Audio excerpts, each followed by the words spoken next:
Ciao a tutti amici di Red Black Insights e benvenuti a questo primo appuntamento. Oggi parliamo dell'ultimo bilancio approvato da Sport Life City, ossia l'esercizio contabile chiuso il 30 giugno 2025. Per chi non lo sapesse, Sport Life City è la società controllata dal Milan che era stata acquistata nel 2023 per la costruzione dello stadio a San Donato Milanese, un impianto da 70.000 posti circa. Parliamo di un investimento enorme da oltre 30 milioni di euro. Ma come vedremo purtroppo i conti più recenti raccontano una storia del tutto inaspettata, una storia che mette l'intero progetto di fronte ad un bivio. Entriamo nel dettaglio. Il documento che stiamo esaminando racconta quanto è costato il cambio di rotta dal progetto di San Donato a quello di San Siro e quali sono le prospettive reali della società veicolo del Milan.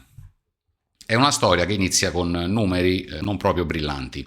Infatti la perdita di esercizio ha raggiunto i 2,44 milioni di euro, un dato che, confrontato con l'anno precedente, risulta quintuplicato. Questa voragine ha eroso completamente il capitale sociale, portando il patrimonio netto in territorio negativo per quasi 1,5 milioni di euro. In pratica i debiti hanno superato quello che è il valore contabile di ciò che la società possiede. Ma qual è la causa scatenante di questo crollo?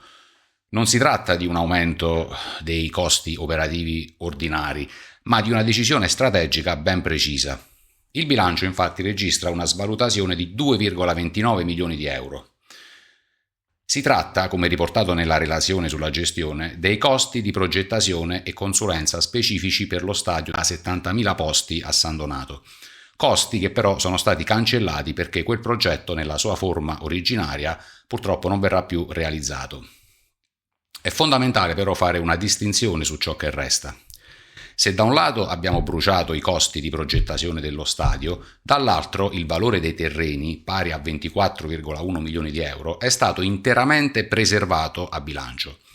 Gli amministratori infatti ritengono che quest'area abbia ancora un valore recuperabile attraverso uno sviluppo immobiliare alternativo, salvando così l'asset fisico principale dell'investimento.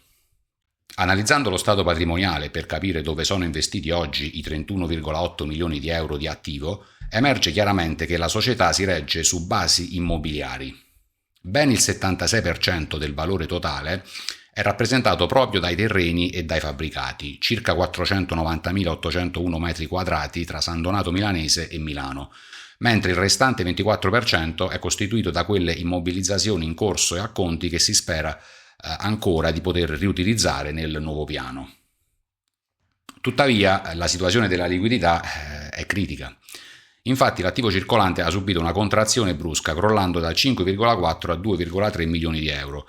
Mancano all'appello oltre 3,4 milioni, liquidità che è stata assorbita dalle necessità operative e prelevata dal conto corrente intercompany con AC Milan.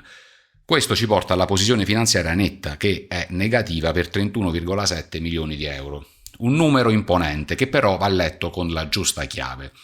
È quasi interamente coperto da finanziamenti soci infruttiferi erogati da AC Milan, con scadenze abbastanza lunghe fissate a giugno 2026 per 3 milioni e gennaio 2027 per altri 31,5 milioni. La natura di società di scopo di Sport Life City è confermata anche dal conto economico. Come possiamo osservare, i ricavi sono praticamente azzerati, fermi a soli 27.000 euro derivanti da piccoli affitti agrari.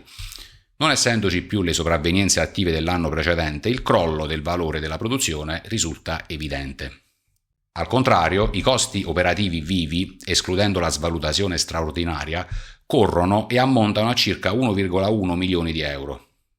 La maggior parte di questi costi, oltre 855.000 euro, se ne va in servizi e consulenze, mentre circa 240.000 euro sono assorbiti da oneri di gestione, principalmente l'IMU sui terreni che, non essendo ancora produttivi, rappresentano un costo fisso pesante. A proposito di consulenze, emerge un dettaglio strategico rilevante riguardante il socio di minoranza, ossia Cassinari Partners. Esiste infatti un contratto blindato da 400.000 euro l'anno garantito fino al 30 giugno 2027. Una clausola specifica di questo accordo prevede che, anche se lo stadio non si farà, il compenso sarà dovuto per la consulenza sulla realizzazione di un distretto sportivo e di intrattenimento o qualsiasi altra iniziativa immobiliare.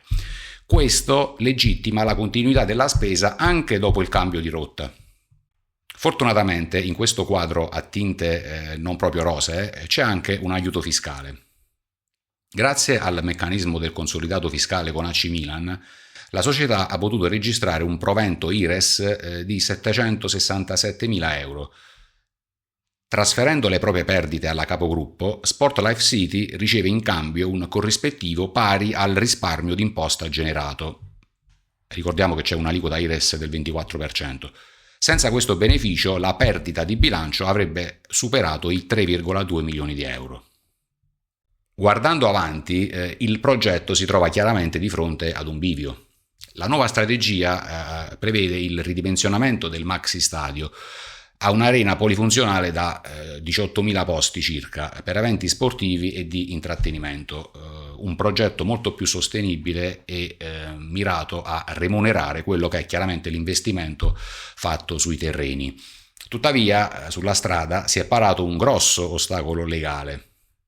La sentenza del TAR Lombardia del 24 settembre 2025, infatti, ha annullato la delibera comunale che approvava il PI, ossia il piano integrato di intervento San Francesco, costringendo la società a ricorrere al Consiglio di Stato e congelando di fatto lo sviluppo dell'area. La società ritiene la sentenza impugnabile e intende presentare ricorso. Ok, ma date queste premesse, come si garantisce la continuità in uno scenario così incerto? Ci sono ancora due ancore di salvezza.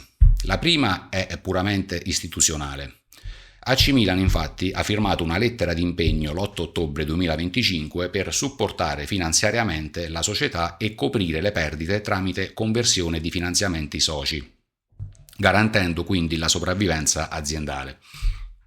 La seconda è un vero colpo di scena finanziario.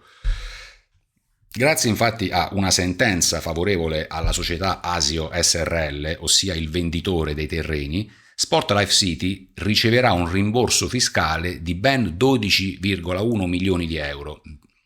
Questa iniezione di liquidità in attesa migliorerà sensibilmente la posizione finanziaria nell'esercizio corrente 2025-2026.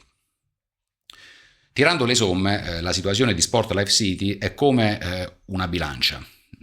Su un piatto abbiamo il potenziale di valorizzazione, i terreni di proprietà per 24,1 milioni di euro, il nuovo progetto di un'arena da circa 18.000 posti e l'incasso imminente di oltre 12 milioni di euro.